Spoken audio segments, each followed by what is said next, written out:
Horses, livestock, and cowboys. For well over a century, some things just haven't changed on this historic Texas ranch.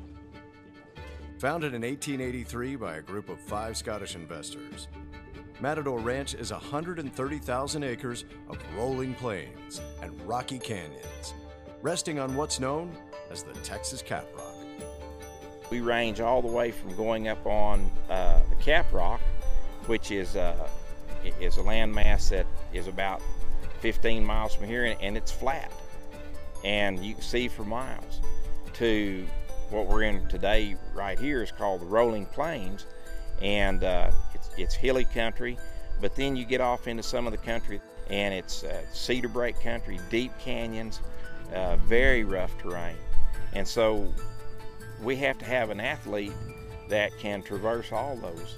So we need a horse and cattle that are versatile and adaptable to this semi-arid region. We get about 18 inches of rainfall during a year, so it's we've got really more of a short grass prairie, but it's really stout country. Cattle do well here. Have some live water on the ranch, as well as wells and pipelines to help water the livestock and wildlife. In 1953, Fred C. Koch purchased 3 parcels of this land, the Flying V cattle and the 50 horse brand, to form today's Matador Ranch. He also acquired the ranch headquarters, known as the Stone House. Today, the Stone House is home to the ranch manager, as well as ranch business operations. And with additional ranches in Kansas and Montana, the Matador Ranch is part of the larger Matador Land and Cattle Company. Each of the ranches have their own unique beauty. The Flint Hills of Kansas, it's beautiful in the fall and the summer. Montana is beautiful about any time, particularly in the fall. But the Matador Ranch has a mystique about it that it's hard for me to describe. The Matador Ranch has a deep, deep history that goes way back into the 1800s. And to just be a part of that, to get to share in that for a brief moment in time, that's a very fulfilling experience for me. The Matador is primarily a livestock operation, running over 3,000 head of cattle and up to 2,500 stockers. But in recent years, the emphasis has changed to a new breed, AQHA. Traditionally, we were a Hereford-based company. We had Hereford cattle, and then in the late 80s, we decided that through our feedback from our customers, we decided to start crossbreeding. And so since then, we've had black baldy cows. And about 2008, somewhere right in there, we were introduced to these AQHA cattle and decided to make a big bet on those cattle. And so we've kind of begun to work our way into that business. And today we're breeding our black baldy cows to AQHA bulls. And then the guys in Kansas are developing a full-blood herd of AQHA cattle up there. And to get the job done, herding and gathering is done on American quarter horses. The Matador's mare band is focused on foundation bloodlines and has introduced genetics from some of today's top performance horses. This combination produces horses with the cow sense and toughness to excel on the ranch. We maintain a mare band here on the ranch that consists of 27 brood mares, 2 stallions, and we have a couple of junior stallions that are coming on that we're evaluating currently. The ranch currently stands 2 stallions, Highmarked, a 3/4 brother of Highbrow Cat, and Wrigley, a son of Moonlight Dancer out of a Gray's Starlight mare. We have to have a horse with a good foot, good bone, stout horse that can get across this rough country and sure-footed, and we've got some big country, and the cattle can kind of get a little trotty sometimes, so we got to have horses that have stamina and athleticism to be able to do our jobs daily. We look at our horse program a little differently maybe than what we would have in the 1970s. They're an enterprise that we can market, They're vital to our operation. We can't operate this ranch without horses and without good horses. We kind of look at horses like we do our people. We need horses that can perform.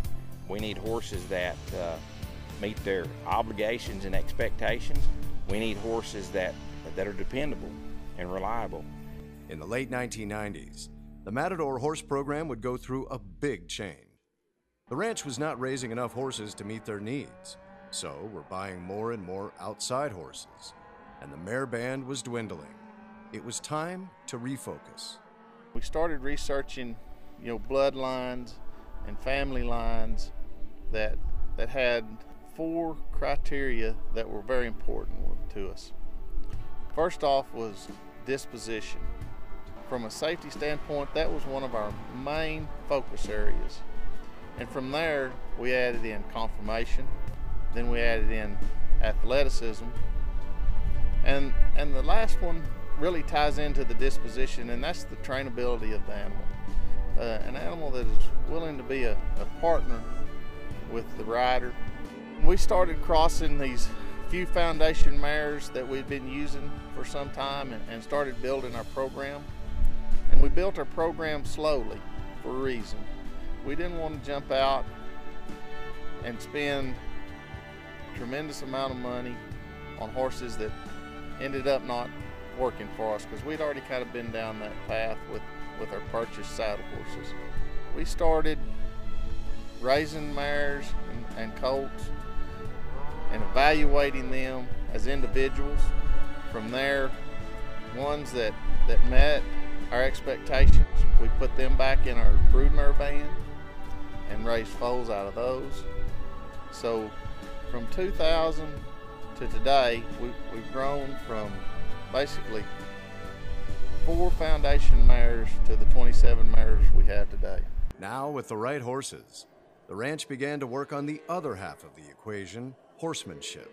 Investing in their employees, the goal was to develop better horsemanship by bringing in world-class trainers. And in 1998, the ranch brought in California vaquero Mike Bridges for a 2-day clinic.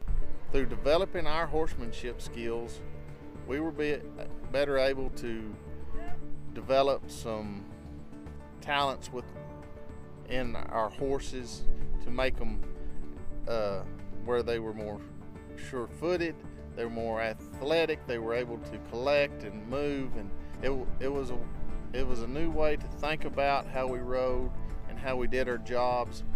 And from that, we became more efficient because our horses were more efficient, and our jobs became easier. Our jobs became more fun. For us, safety or the lack thereof will put you out of business working for this company. And so we need horses that are reliable, that we know at the end of the day our employees are going to come home. But then beyond that, we need horses we want horses that the public wants, that the public has a need for.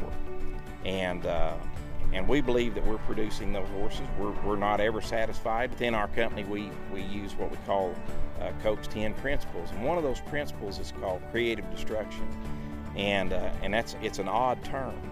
And you may have something that works very well for you, but there's typically always something better, and we're always striving for that better horse. It's not to say that what we've done in the past is wrong.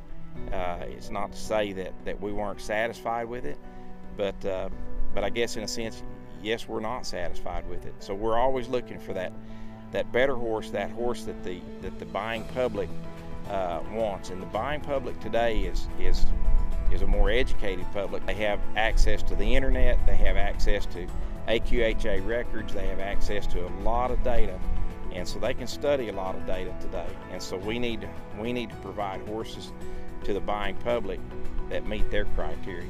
The Matador Ranch continues to bring in top clinicians, and the focus on their horsemanship and horses has paid off, as the American Quarter Horses have made historic Matador Ranch the winner of the 2013 Zoetis AQHA Best Remuda Award.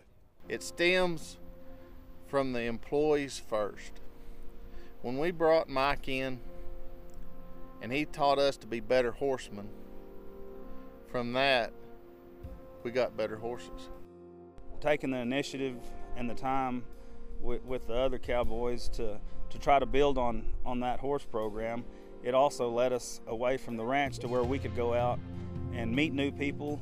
And these people that I have met because of our Matador horse program are some of the best friends that I'll ever have in life, and the kind of people that you can call on for any reason, you know, not just for ranching. We've had several different clinicians come in and visit with us, and then they follow up with us and come and kind of show us their program and how we can take their program and advance it further to make those horses better horses, more usable horses, and safer horses. The other ranches that have won it are steeped in just as much history as we are. I know a lot of those people individually, and they're good folks. They're hard-working folks, and bar none, they've got great horse programs. And to be named among a group of people like that it was humbling.